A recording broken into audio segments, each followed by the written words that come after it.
Hello and welcome back to the Fantasy Injury Team podcast brought to you by Guys Trip.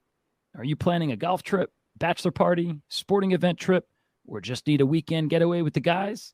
Guys Trip will plan your entire trip and they'll save you up to 30% off retail pricing for rental homes, golf, transportation, nightlife, and so much more.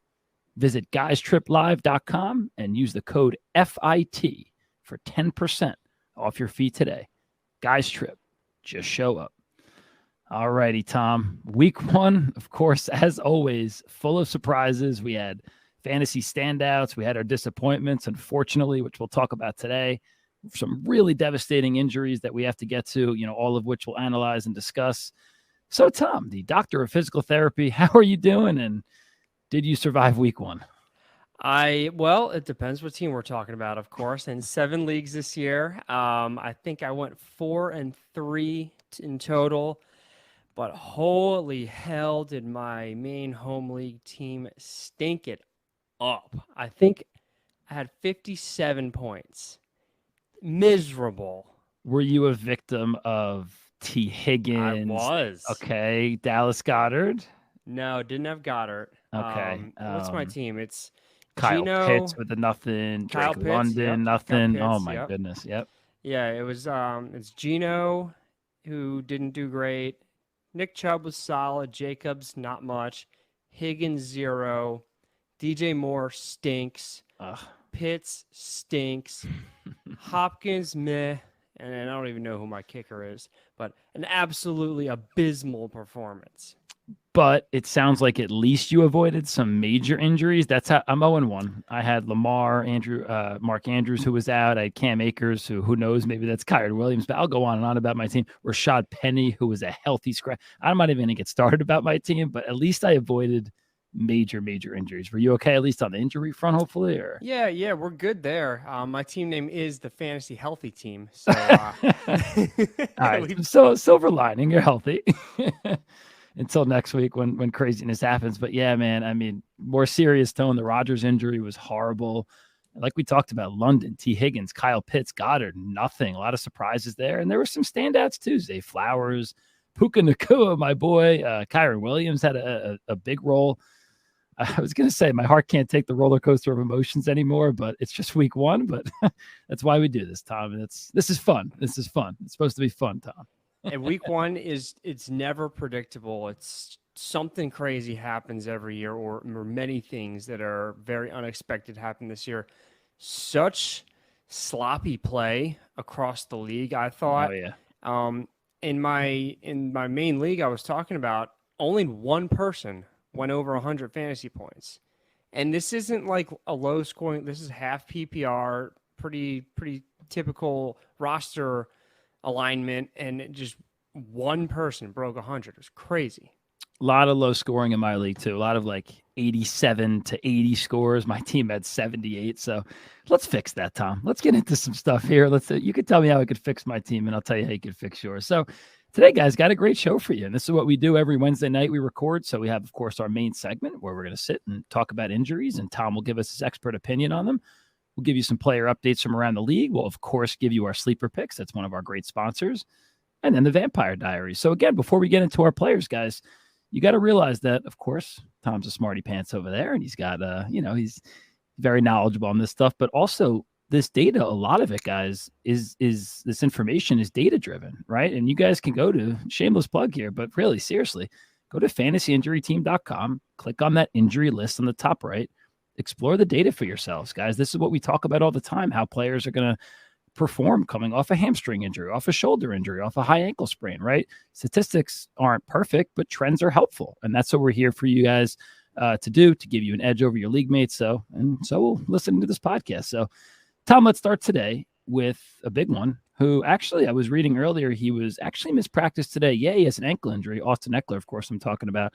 He was also at a funeral today, though, I believe for his agent, which was really crazy. So it's a lot of haziness, I guess, there, but still dealing with an ankle injury. What can you tell us about Eckler, Tom? Yes, that's the report. It was both, well, he's injured, but also, even if he wasn't injured, he was going to attend this funeral anyway. It's a little unclear the type of ankle injury. I'm seeing some reports saying it's a high ankle, others just being kind of vague with the ankle injury. Anyway, it's an ankle injury is going to impact a running back's ability to cut, to change directions. Someone like Eckler, that's a big part of his game, is lateral agility. But again, it depends on the severity of the injury. So if we see him returning to practice in a limited or full fashion, either tomorrow, Thursday, or Friday, my concern level is going to go down quite a bit. But if he misses Thursday and maybe he's just limited Friday, that would make me a little concerned that even if he plays, he may not play up to 100%. And we also know that a history of an ankle sprain is going to really increase the risk for another. The medical literature will say that an athlete who's had an ankle sprain, 26% chance that they have another sprain. So Wow. definitely an increased risk there. But again, not every sprain is debilitating. Like dozens of players play through sprains every week. So it really depends more on the severity of it, which is why it's so pivotal to monitor, does he practice at all on Thursday? Is it and you know, these days they're giving us videos too quite often on how these players are looking. If it's a lateral ankle sprain, which hopefully we'll get clarity on, we see about an 11% decline in fantasy production in the first game back. For Austin Eckler, that's nothing. You still start him. If it's a high ankle sprain, interestingly, our data shows there's no decline in fantasy production, but I think that's just kind of a faulty fluke and by chance, because we know that high ankle sprains can really impact the way that we run and cut and plant and pivot. So I'd actually, despite what our data says, I would actually be more concerned if it's a high ankle sprain versus a lateral ankle sprain. But he's one that I'll be really monitoring throughout this week. I'll be tweeting about, maybe put out a YouTube video later in the week to give people more updated analysis on his status. Sounds good, Tom. Looking forward to those updates. And I'm wondering if the high ankle sprain data is a little bit skewed because they just truly have to sit out for longer and they're just out, and then it just takes them longer to come back. And when they finally come back, I guess maybe it takes longer to recover. But we'll keep an eye on that, Tom. And of course, Eckler, man, he's paying off that first round ADP. Hopefully he's okay. Had an excellent game as expected. 16 rushes, $117 and a score.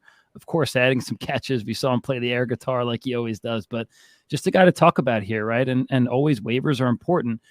Joshua Kelly, I mean, he played a decent role last week. He was 26 for 91 and a score. Joshua Kelly was less in the receiving game. He's not going to be Eckler, but I think he possibly has some standalone value here. But of course, if Eckler doesn't go, and if you do have Joshua Kelly, I think he's definitely a guy that you could play. It's pretty straightforward there. I don't see anybody else being a major contributor, but Tom, we'll wait for your YouTube video or for your tweets, and we'll see how Austin Eckler does. Best to him. He also, I just love that he loves fantasy football. It makes me so happy, like a human being. He's not Arthur Smith who's telling us, I don't care about fantasy. We care about wins. Yeah, great, cool. But, at least say hello to us and care about us a little bit. All right. Next guy, we have two guys coming up that are really sad season-ending injuries. Let's first start with the running back for the Ravens, J.K. Dobbins. And I feel for him. A season-ending Achilles injury. He was a free agent, or he's going to be a free agent at the end of the year, hoping to get a contract. And Tom, he looked, at least for the first week when he was there, he looked like he was going to be a workhorse this year. But you have anything to say just about J.K. Dobbins? Just really tough. I mean, especially with all that was discussed this offseason on running backs trying to get taken care of financially. Then for Dobbins, who sat out a good chunk of training camp, kind of holding out for that new contract, for the very first game, for him to have this devastating Achilles tear, you just got to feel for the guy. This is the hardest injury to come back from, especially for running backs. We have never once seen a running back in their first year after an Achilles tear play well. Cam Akers took him 1.5 years. Donta Foreman, 4 years. Nobody else has played good after. Justice Hill's starting to look pretty good, but he's more of a role player.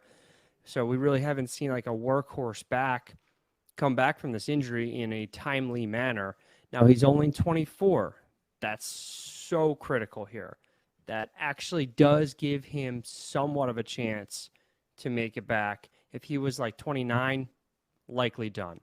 Even 27, 28, tough. But the fact that he's 24, he's an elite athlete. We've seen how he's started to look really good after that crazy knee injury. So he does have a chance of playing again and playing at a high level. It's going to be a major uphill battle for him, though. But if anyone's willing to put in the work to do it, he seems like the one who would be. Yeah, just the toughness and the grit, and I just feel for him again. I just feel so badly for him. It's such a bad injury, and of course, we wish him the best. And like you said, Tom, 24 years old. Hopefully, he's back. Maybe not next year, full health, but maybe we can still get a couple good years out of him. And he's just a guy. He's like another one of those what if guys. If he could stay healthy, because he always looked good, and heck, he looked good on Sunday too with the Ravens. Now, the Ravens offense itself, I think they looked pretty bad. Hopefully Andrews, who we'll talk about in a little bit, hopefully he comes back and help them.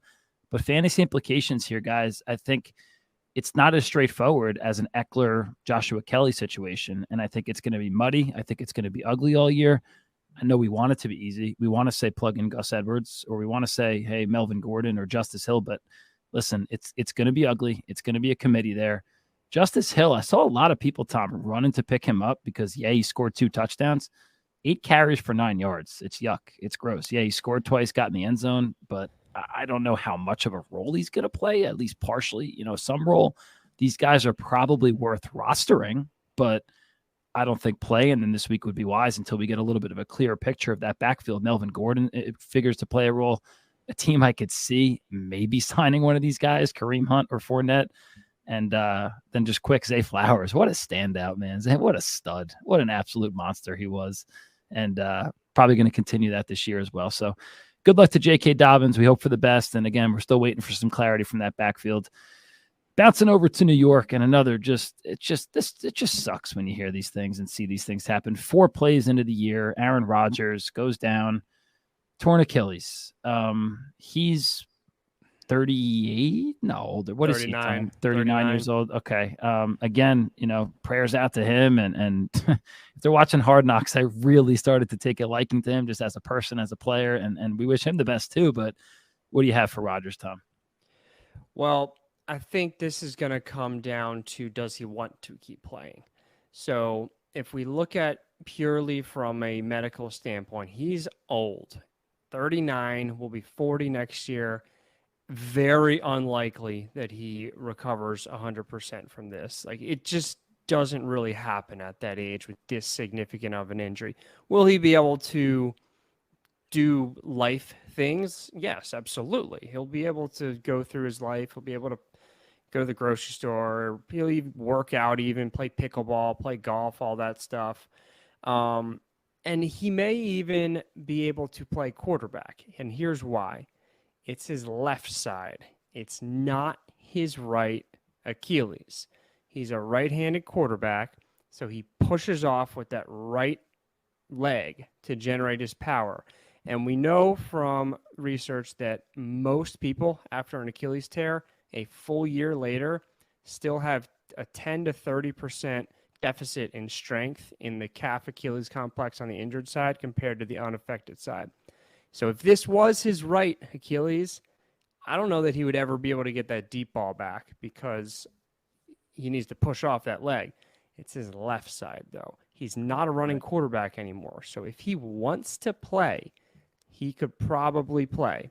If he was any other position, any other sport, as a career ender. If he's someone that needs to run and run fast and change directions, very unlikely to happen. But the fact that he's a right-handed quarterback and it's his left Achilles and he's not a running quarterback, I think if he wants to play again, he can, and he can play well, probably not elite anymore, but well. But does he want to play anymore? We don't know. The contract thing is interesting. I could be mistaken here, but I believe that he foregoed most of his salary this year to defer it to next year. Either that or he just gave up the salary for this year. I can't remember. But either way, he's got a fat paycheck next season. So if he wants that and he wants to come back and play, I think he could. But we'll see what he wants to do. Very well said, Tom. And one thing that he tweeted or put on social media said, "The night is the darkest before the dawn, and I shall rise yet again." I mean, powerful stuff. Still rooting for the Jets, and I'm sure he's still going to be around and be a mentor to some of these guys, and even be a mentor to Jordan Love, who I know he gave his phone number to, and they talk all the time. But in terms of fantasy here, and even just the Jets in general, it's Zach's team right now. Is that right? I mean, I don't know, Tom. I mean, they could sign. I was looking at the list of guys out there. Your boy Nick Foles is out there. You got Cam Newton, Colin Kaepernick, Carson Wentz, Joe Flacco, Matt Ryan. I don't know what's going to happen. I think the Jets play the Cowboys this week. I think they got a hard matchup. I'm pretty sure it's the Cowboys. I could be mistaken there, but just other fantasy-wise, and Tom, your boy Garrett Wilson, I don't know if he's going to have that major upside season now. Yeah, I don't know anymore. Ridiculous talent. The guy can catch balls from my 1-year-old daughter and be successful. He's just the best ever. But, I mean, I think this is a major setback for him. But just even with their running game, Cook, who I think is still pretty washed, he's still going to play a role there, but I still like Breece Hall because I think they're going to have to rely on the run more. How many times do you want to put the ball in Zach Wilson's hands, right? They got to rely on that defense. But we'll see. We'll see how the Jets do this week and what their situation is going forward. And again, just like for J.K. Dobbins, we wish Aaron Rodgers the best as well. All right. Next injury, Tom, not season ending, but apparently Deontay Johnson could miss 4 to 5 weeks. I've seen it really depends how things go. I'll let you talk about this, but also notice, Tom, their bye is week 6. So I could easily see this as a situation where maybe he's not back till week 7, but has a hamstring. What's going on with Deontay, Tom?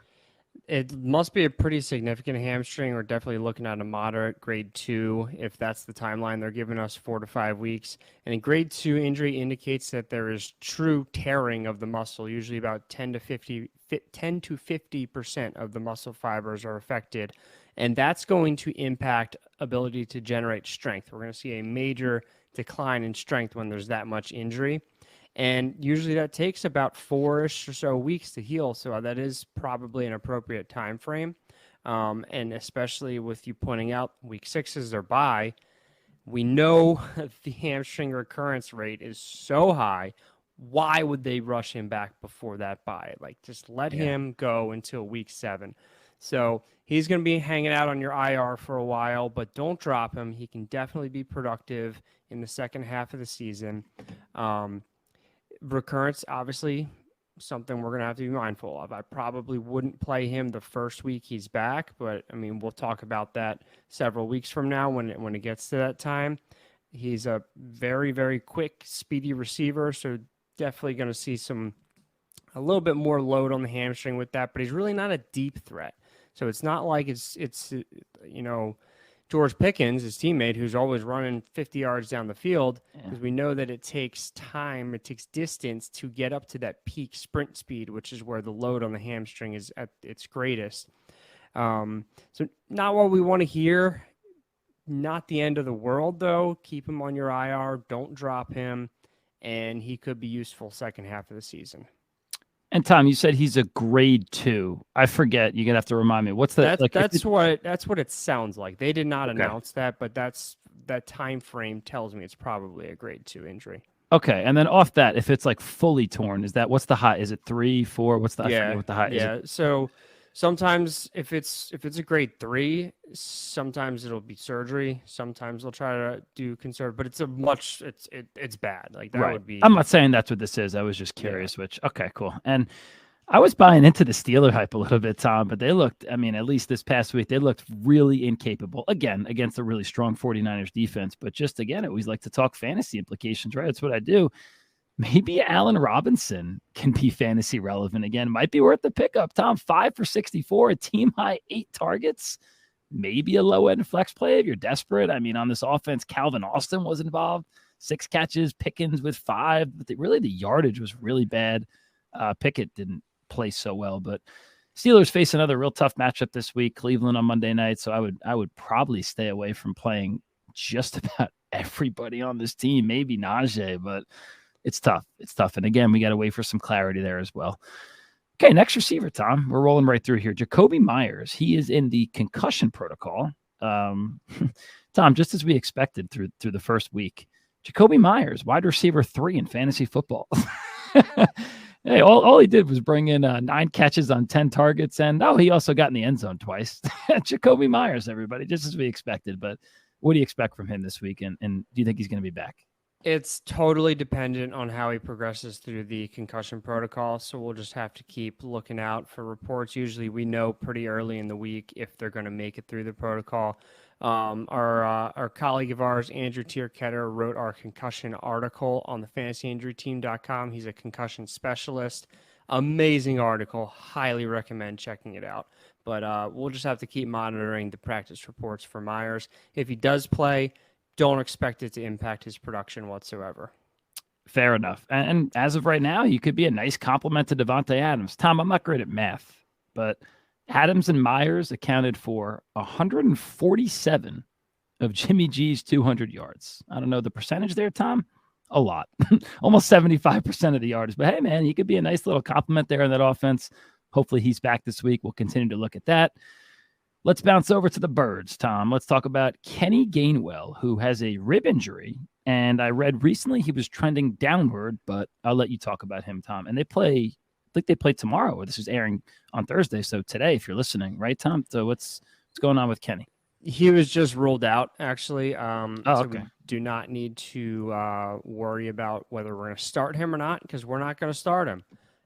So good advice, Tom. This is another one to put on the IR. Rib injuries are tough. They are really, really tricky, especially for running backs. So let's think about the ribs. Every time we breathe, our ribs literally move. It's not a tremendous amount of motion, but they move. So if there's an injury, there's really no way to offload it because you have to breathe. So, and then if you think athletics, your respiration rate increases, so you're breathing a lot more frequently. So that really hurts. That sucks. And then we think about all these big, strong muscles that are involved in sports that attach to the ribs. We got the pecs, the lats, the obliques, the other abdominal muscles. So a running back, when he's holding the ball, his lat and his pecs are squeezing that sucker real tight. So depending on where the rib injury is, if it's in one of the regions that those muscles attach to, that's going to hurt. But also, just taking on contact, that's going to hurt a lot.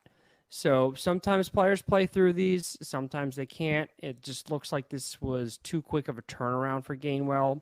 Hopefully he'll be back next week. In the meantime, I would expect them to dress Rashad Penny, DeAndre Swift, and Boston Scott, and you're going to see all three of them getting the ball. It's going to be impossible to predict. Dude, I could not agree more. There's so many fantasy managers out there that just want to say, okay, yep, it's DeAndre Swift time. And then head coach Nick Sirianni, this is paraphrasing, but he said something like, yeah, Swift, he's going to have some games where he's really involved and he's our guy. And he's going to have some games where he's not. Okay. That's super helpful. So again, thanks, Nick.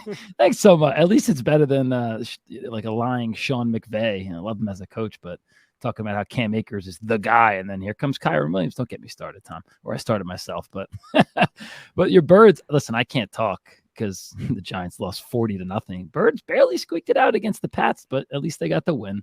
Took care of business there, and we'll see. I mean, listen, I drafted Rashad Penny in a couple places. Reading stuff that he's done. I hope not. I hope he comes out tomorrow or today when you're listening. Has a good game. But again, we'll see. It'll be a game that Boston Scott falls in the end zone twice and everybody's questioning life. All right. Next guy up is, we're just, he's quote unquote healthy now. So I don't know how much you have to say about him, Tom, but I have to bring in Breece Hall here, recovering from that ACL, or should I even say recovered from the ACL? He looked pretty good last week, man.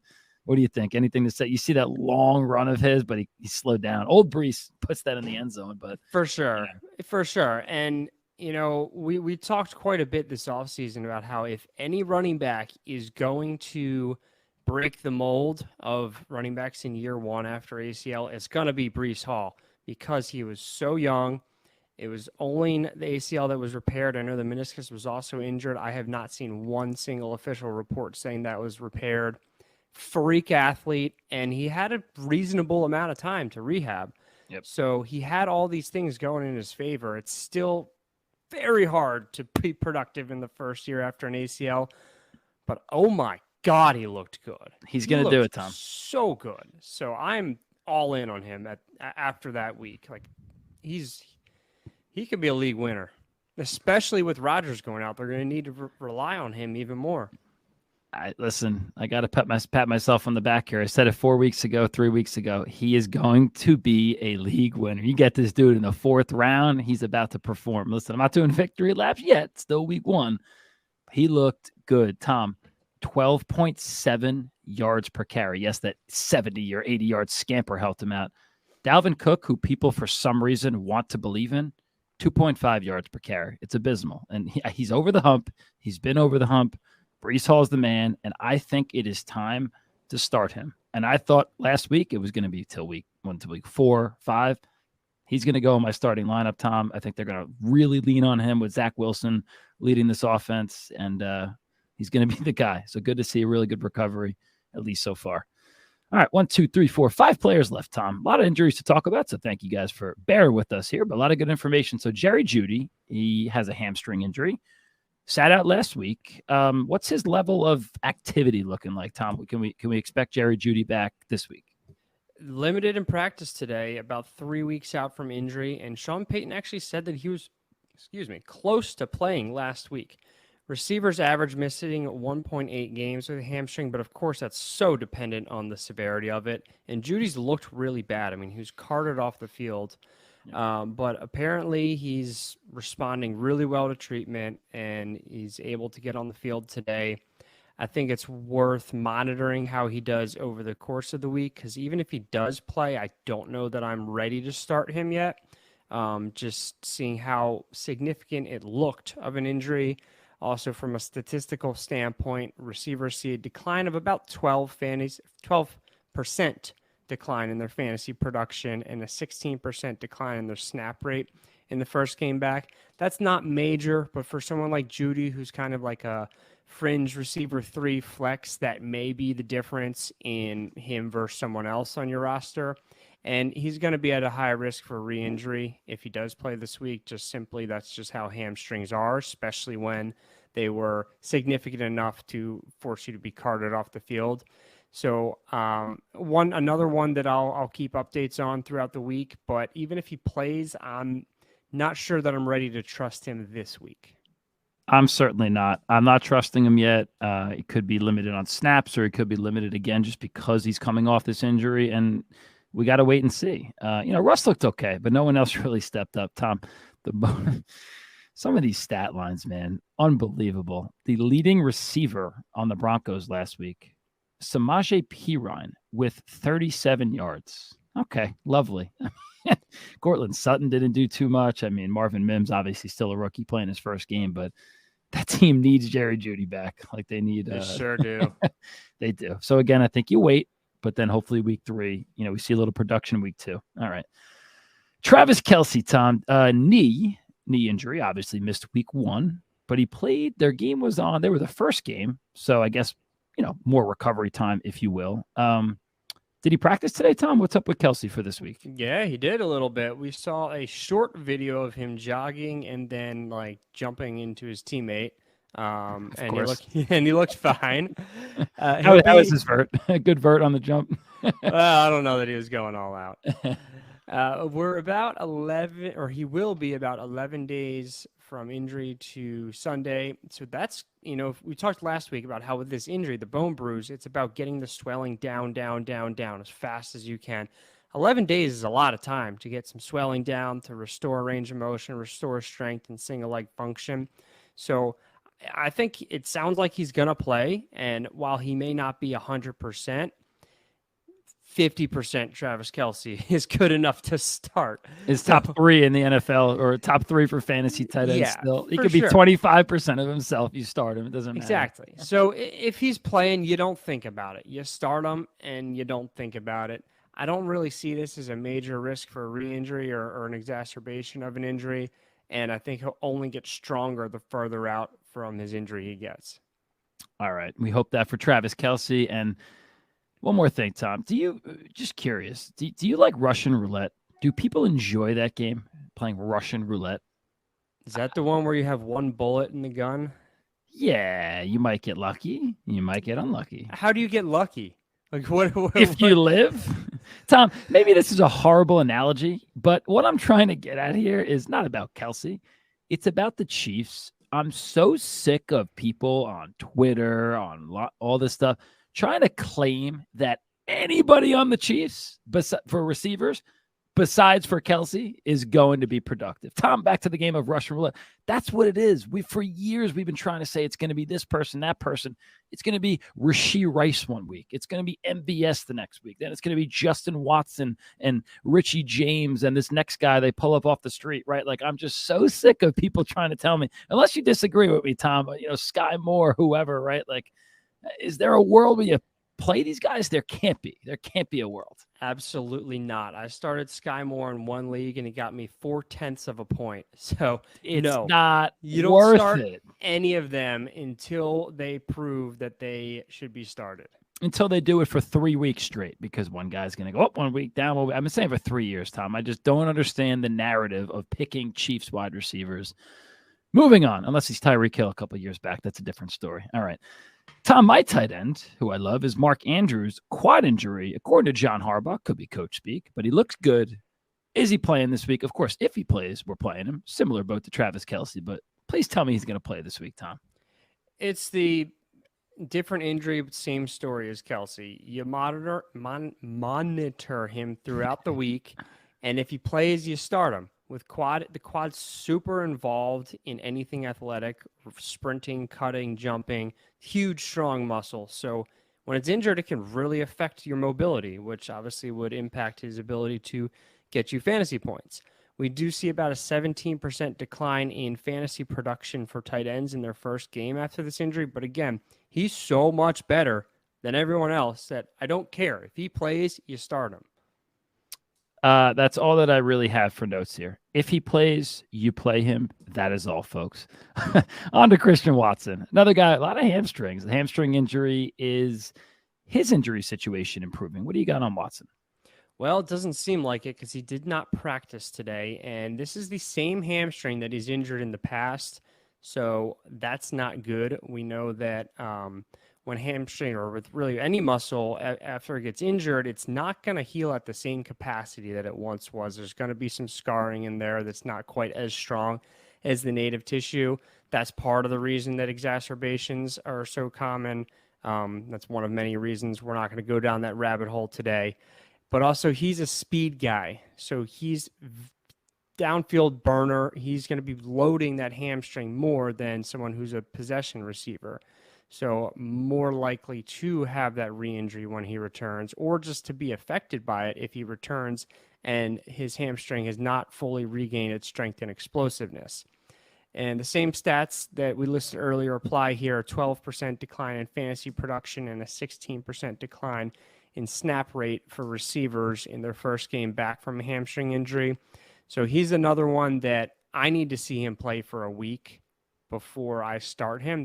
That's my take on it. Other people probably drafted him in like the 5th round as their receiver 2. And if you don't have someone great to fill in, you may be tempted to play him if he plays.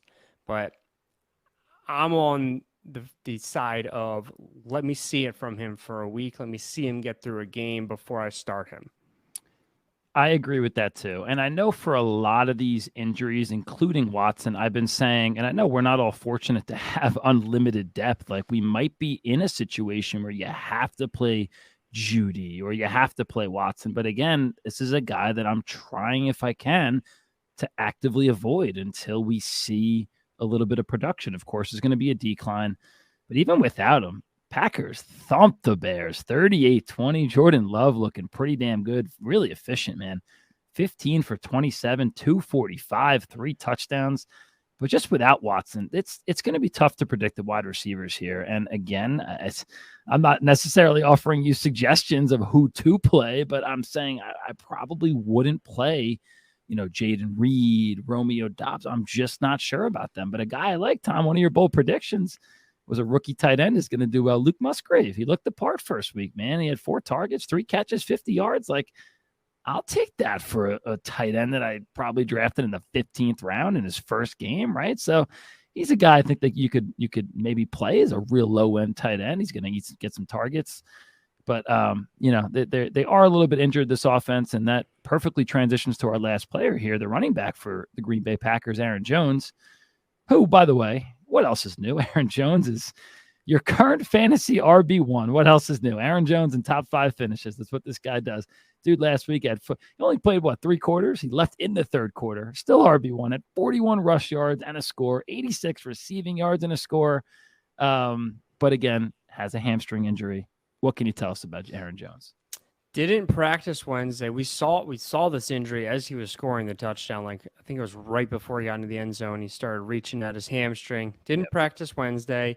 Running backs average missing 2.2 games with hamstring injuries. And like we've been talking about how the hamstring gets loaded more and more with when you get from 80 to 100% of your sprint speed. So that's why we see receivers and corners are the ones that really struggle with these injuries, and they're so prevalent in those position groups because they run far enough to get up to their top sprint speed. Running backs, unless they're breaking away, like Aaron Jones injured it on a 35-yard touchdown where he probably ran close to 60 yards on the play, that's when the injury happened. Running backs don't get up to that top speed as much as we think, because they usually run for 0 to 5 yards. It's just not enough space to get up to that top flight speed. So that's why we typically see, on average, no decline in fantasy production in running backs after a hamstring injury. It's kind of mind-boggling when you just look at the number of not being affected at all. That's super interesting. That's really, really. But it makes sense, though, because they don't get up to the speed where the hamstring's loaded as much on a typical play. If it's, if they're breaking a long one, they will. And the hamstring does work with acceleration and stuff like that, but it's not loaded as much as when you've gotten to your top sprint speed. So we see no decline in fantasy production when running backs return from a hamstring strain, and only in a 6% decline in snap rate. That's nothing. So he's another one I'll keep updates on throughout the week. If he's going to play, you go ahead and play him. Yeah, can't bench the RB1. Don't get cute. Really interesting stuff there, Tom. Thank you. And just for time, and if you guys, as always, guys, go on our website, go on fantasyinjuryteam.com. There's all this stuff written out, plus more players, right? We would talk about more. We just don't want to make the show 3 hours, Tom. But there's a lot of other guys that we're monitoring here. So, Tom, if you have any input on these guys, just guys that Tom is going to tweet about, and guys that we're just going to keep a close eye on throughout this week with their practice schedules. So, a couple other notables here: Devontae Adams, DeAndre Hopkins, James Conner, Raheem Mostert, Brandon Cooks, Dalton Schultz. You got anything just to add in about some of these guys, Tom? Yeah, so these are guys who we got the notifications on like right before coming on air. So we just weren't able to prepare a big thing for them. But Connor, calf injury, limited in practice. We don't see much of a decline in fantasy production in running backs after a calf injury, which sounds outrageous because the calf is so involved in sprinting. And here's why we don't see a decline in production. There are 2 players in our data set that goes back to 2017 that are outliers. Josh Jacobs last year and Jeff Wilson Jr. in 2020 just absolutely exploded the first game after their injury, and that really skews the data. So I removed them from the data set, and if I remove those 2 performances, we see a 40% decline in fantasy production in running backs in the first game after a calf injury. And there's a 14 to 16% recurrence rate. So, Connor's a good player, but he's on a terrible team in a terrible situation. So it's going to be hard for him to be really productive anyway. With this, I think we don't start him this week if we can avoid it. Hopkins, ankle sprain. We're going to keep monitoring him throughout the week. They haven't really given us much information on what it is. With a lateral ankle sprain, we see about 11.5% decline in fantasy production. High ankle sprain, again, surprisingly, no decline in production. I think that's just kind of I don't know. I can't believe that. And then, but we do see a 23% decline in their snap rate with high ankle sprains. But again, they haven't told us what type of ankle sprain it is with Hop. Adams is a foot injury. Doesn't sound serious. He played on 90% of the snaps on Sunday. We'll keep an eye on him. Mostert, it's a knee injury, but it's really a rest day. That's what I'm hearing. It doesn't sound like he's actually injured.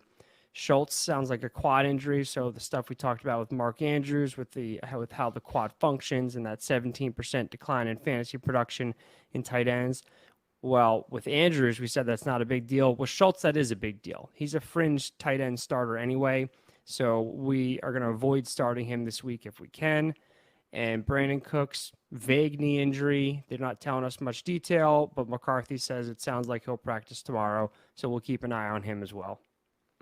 All right. What a great wrap up there, Tom. We thank you for that. Let's transition, ladies and gentlemen, we have 2 segments left. It's time, Tom, for our sleeper picks. And we're really happy as well. I mean, we're so proud of our sponsors, guys. So we're teaming up with our really, really good friends at Sleeper, at the Sleeper app or sleeper.com. Again, we got a promo code for you guys. If you like free money, and Tom, I hope that people listened to us last week because we told them to take our free money. We told them where to put it, and hopefully that money is doubled by now and they could take our next bets. But listen, if you haven't gotten on the horn yet, go to sleeper.com. Once again, that's sleeper.com/promo/fit, FIT. Use the code FIT. You can use it on the app, Sleeper app. Guys, they'll match $100 for you. You put $100 in, they're going to match your $100. You got $200 in there, and you could entrust your money. Well, I don't know how much fiscal or monetary responsibility I want to take for people's bets, Tom. But you know what? I like this bet a lot this week, and I gave you Keenan Allen last week. Tom, what was yours? You gave Jordan Addison, right, over on yards. Yeah, right. And he was over in like 1 catch. Yeah, so that was easy. So, Tom, let's try to stay hot here. Let's stay toasty. We're both 1 for 1, 2 for 2 together. We also tweet out some picks. But my sleeper pick this week is going to be another running back. It's going to be Rachaad White this week. I like the Rachaad White over 56.5 rushing yards. That's Rachaad White this week. Tom, you look like you're giving me a stink face. Give me a second. Let me convince you here. You know, All right, I'll give you a second. You better make it good, though. I'm going to make it the best I can. Now, I'm not saying Rachaad White is an amazing running back, right? But he got, well, at least I liked him coming into the season, and the Bucs clearly do too. Rachaad White had not a very good game, right? Pretty inefficient, not a great game. Played 79% of the Bucs snaps last week. And again, he was inefficient, didn't play great.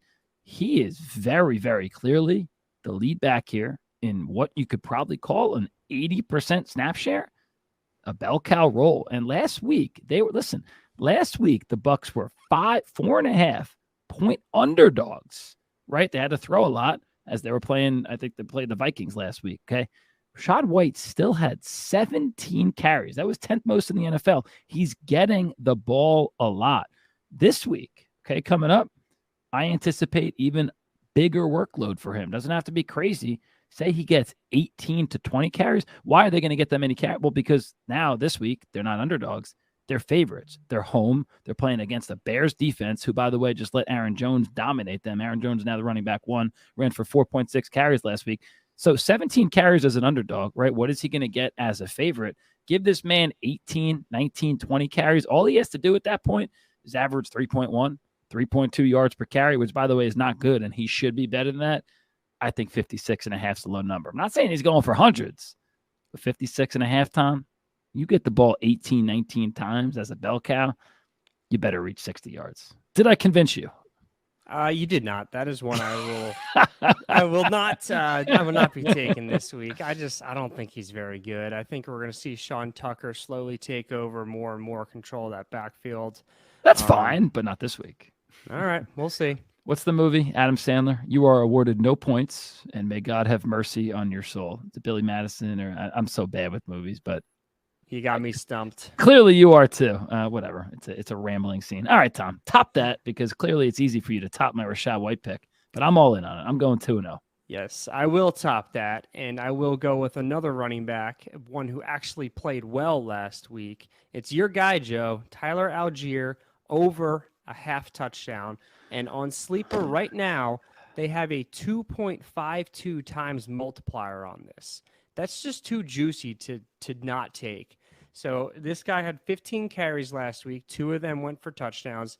All this team wants to do is run, and it's going to be the Bijan and Algier show all season long. Oh, yeah. Atlanta ran 26 times last week versus 18 passes. What team in modern day NFL runs more than they throw? This is absurd. But there's more. They have two players who should be elite red zone pass catching targets in Kyle Pitts and Drake London. They totaled 4 targets. This team does not want to throw the ball at all. They would run the ball every single play if they could. I'm surprised they're not in Madden lining up in the goal line on the 50-yard line. Fullback dive from the honestly from might. your own 30. They might. But one of the reasons I like this one is because it's a 2.52 times multiplier on something that very easily could happen. I think this is a home run pick right here. So you're putting $25 down, or let's even make it small. You're putting $10 down. You're going to win $25, $30. So I mean, I hate it because I love Bijan, but I have to say, I think it's going to hit. Like I'm in such shambles in some leagues, Tom, that I'm starting, and I actually don't think it's that crazy. I'm starting Algier and I'm starting Bijan Robinson because I think they're both going to be top 15, top 20 running backs. Like, why not? Why not go for it? So I hope Bijan's the one to score, but Tom, I hope for your bet that also Tyler Algier is the one to score. All right, let's hopefully we go 2-0 again, Tom. Got one last little segment, but first, we are also thrilled, guys, to be partnering with SeatGeek. Go see your favorite team, your fantasy stars in action. Once again, use the promo code. This one's a little bit different, but for SeatGeek, guys, use the promo code InjuryFantasy. They'll give you $20 off. If you guys like free money, we're hooking you up. Works for everything you want to do there. So once again, that's SeatGeek, Injury Fantasy. They'll give you $20 off your purchase. Now to our last segment, Tom. It is the Vampire Diaries. One more time, guys. I'll just remind you what this is as quickly as I can. I'm in a vampire league. I was chosen as the vampire. I did not get to draft my team at all. It is a 12-team league. The first 11 teams drafted. I had to create a team just based off waivers. Had last week, Tom, by the way, I was projected to win after the 4:00 games. I was actually very, very close to winning. I had garbage on my team, but my opponent had the Cowboys defense. And I think that's how you lost. I mean, he absolutely died. He had somebody else too, or I think I had Michael Gallup, who didn't really do anything either. So I don't think that was the determining factor, but he wound up beating me up. So anyway, now I'm 0-1. So when I lose in the Vampire League, I get waiver priority. And the best guy that was out there, Tom, was Kyron Williams. So maybe he's taking over the backfield there. Who knows? I had Puka Nacua on my bench, so I'm looking to play him. I picked up Zay Jones. Tom, I swapped in Tua. Now I got Tua as my quarterback instead of Geno Smith. I'll report back to you guys next week. Hopefully I get a win. And once again, guys, if I get a win, I get to steal any player I want from the other team. So reach out to us if you're more interested in the Vampire League, and we could give you more details. But we shall see, Tom. But that does it for our show. Tom, thank you, brother. And have a good week, Tom. Your boys play tomorrow. You ready for the Eagles? Yes, I'm very excited. The Vikings, who we smashed in prime time last season, and I'm ready to do it again. We'll see if that Kirk Cousins narrative still exists in 2023 in prime time. But thank you guys out there so much for your support. Please, please, please hook us up. Give us a 5-star rating if you enjoyed the show. More importantly, guys, share with a friend. Anybody you want, get it out there. Help us out. It would mean the world to us. Have a fantastic day, guys. Good luck in week 2. And we'll see you next time on the Fantasy Injury Team Podcast.